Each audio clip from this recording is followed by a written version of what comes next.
Үнэхээр газар тариалан эрхэлж байгаа тариаланчдаа, мал малж байгаа малчдаа дэмжсэн энэ махны нийлүүлэлтийг, төмс хүнсэн ногооны нийлүүлэлтийг дэмжсэн, борлуулалтын дэмжсэн, тарж ургуулахын, өсгөж үржүүлэхийн дэмжсэн бодлого бидэнд хэрэгтэй байна. Өсдөг, үрждэг энэ салбар уулна. Уул уурхайтай адилхан ухдаг, гарагддаг, дуустдаг биш. Байнга одоос төлөөрөө тариалангараа өсчээд үржиж байдаг. Энэ жил бараа бүтээгдэхүүн үнийн өсөлт ард иргэдийн амьдрал маш том цохилт өгч байгаа. Хамгийн их өсөж байгаа. Өсөж байгаа бүтээгдэхүүнүүд ерөөсөн махны үн, төмс хүнс ногооны үн. Хөдөөдөө малчт нь орлого багтаа байгаад байдаг.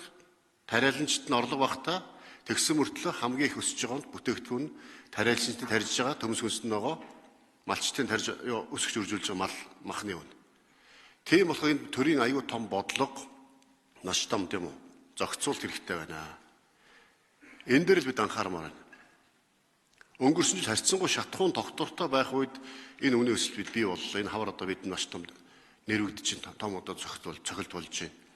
Энэ жил чинь дэлхийд даяараа шатхууны үнийн өсөлтөөс хамаарат бүх бараа бүтээгдэхүүн дэлхийд даяараа өсөх ийм нөхцөл бүрдсэн байгаа.